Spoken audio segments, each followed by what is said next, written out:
pessoal, aqui é o Thomas representando a Soul Black e hoje nós temos o lendário e icônico DJ Babu ao nosso lado, prestes a tocar na Our Gang mais tarde. E enfim, so hello Babu, first of all, how are you? Good. Thanks for having me. Thank you for your time. It's a pleasure and an honor for us to be speaking with you here tonight. So we have a few questions for you. People are interested in hearing your answers. The first one, how has your experience at the Beat Junkies Institute of Sound, founding and teaching there, how has it influenced or changed your approach to making music? I guess I'm not sure. I think it makes everything better. You know, I think it made me look deeper into our art form and dig deeper and have a better understanding and comprehension of, you know, because when you teach something, at least for me, I don't feel comfortable teaching anything that I don't feel 100% that I understand and comprehend. So it made me look into things I do. I teach DJing, obviously, but I also teach, you know, Ableton and all kinds of other things. So I really took the last few years to really be able to dig in and understand, and it's really hard to get up in front of a classroom and tell them how do we do these techniques, or why do we do this, or how do we execute it. So it's made me sharper all around. It's made me a better DJ. It's made me a better producer.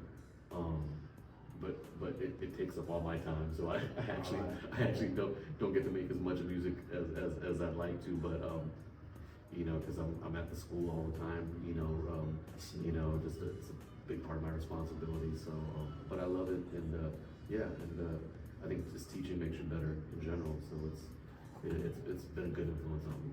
Cool, awesome. Next question.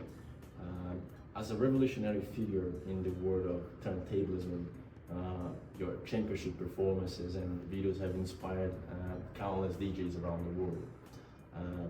How do you reflect on your legacy, and what's your take on the current level of competition among DJs today? Yeah, I guess I'm really proud of thank you for the kind words. First of all, I'm really humble and grateful for to be able to DJ now still, and for someone to use me as a reference and say you inspired me. It's something I dreamed about as a kid. You know, the thing with DJing is like, you know, as far as, you know, for myself and my crew, like we really admired the DJs we looked up to, and it meant everything for us to get props from someone that we, you know, for me to get you know, props from Qbert or from DJ Premier or any of these, you know, amazing DJs I looked up to, it meant the world. So you know, as far as, you know, DJing now, I it's incredible. I think the skill level and the, you know, the technology now that comes in, there's like so many new techniques and things you can do and ways you can accomplish things. So I think it's alive and well. Some people get scared of all the technology and all this stuff, but I love it. And you know, it's more for me to learn. It's more for me to teach. It's more for me to, like, you know, more tools for me to use to manipulate sound and create things. But I think as part of us as DJs, we have to stay up on technology and always like be open, because I think that's just, it just affects all of our, you know, our art form so much, you know. So, but I like it all. I like vinyl. I like the Serato, you know. So. All right. Thank you. Next question now. In your free time, when your mind is far away from work, what kind of music do you like to listen to? All kinds of stuff. I'm a big Khruangbin fan. I love Khruangbin. And you know, it's, you know, for me as a sampling producer, you know, I'm just always the weirder, the more rare, you know. So I go through my stints of where it's like, you know, we're hunting, like, I want all Japanese records. I want all Japanese soundtracks or whatever. I want all progressive rock now from these different years and eras. So it's a never-ending hunt. You know, we're always looking for the perfect beat, the perfect loop.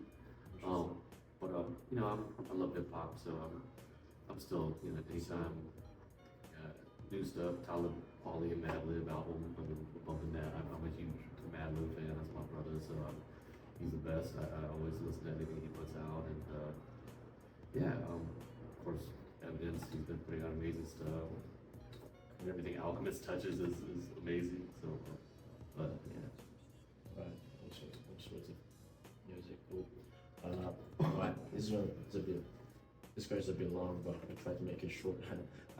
In the past decade, trap and its subgenres have become dominant in the hip hop culture, revolutionizing rap in terms of aesthetics, sound, and lyrics. Do you believe that the growing popularity of trap music will endanger the future of boom bap, or do you think the rap will continue to evolve for different phases? Or?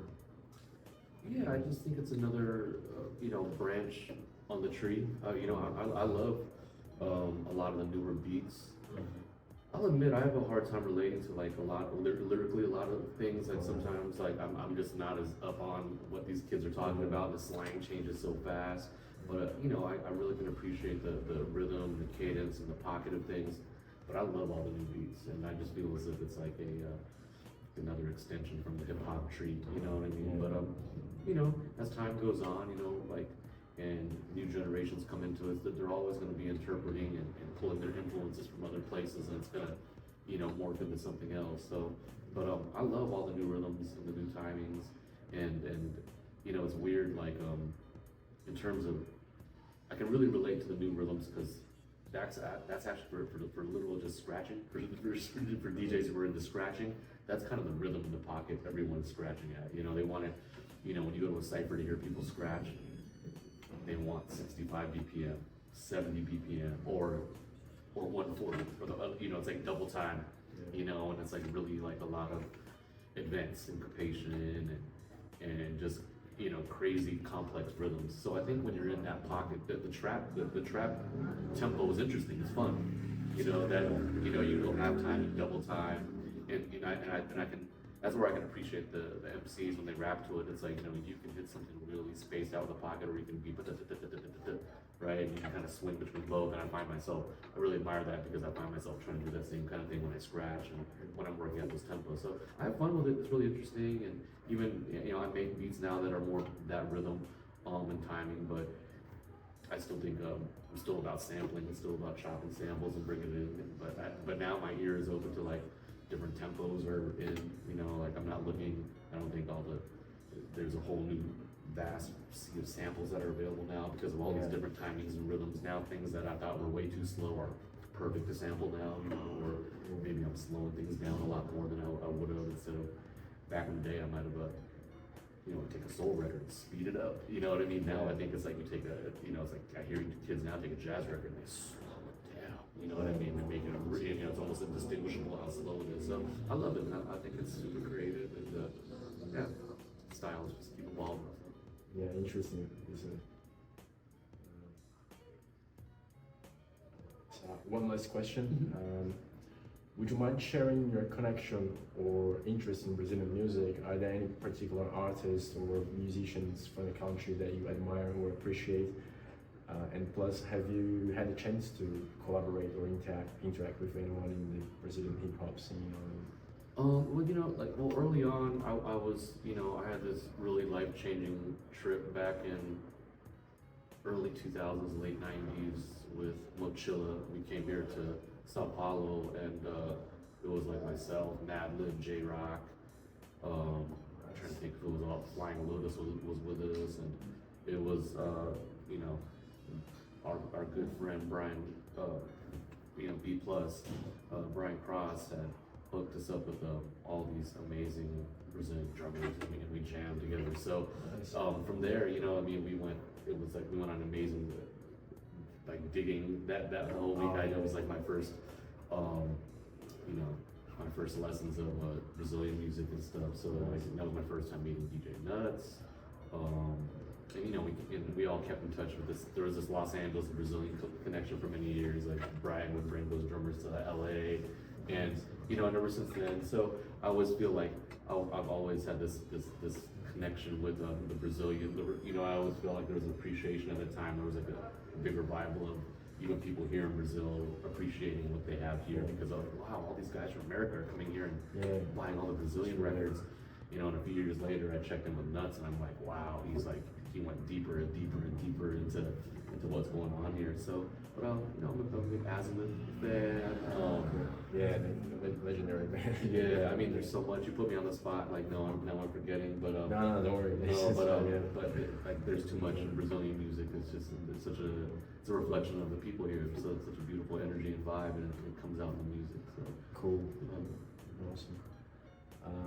Thank you so much for your time. Thank you for having us here.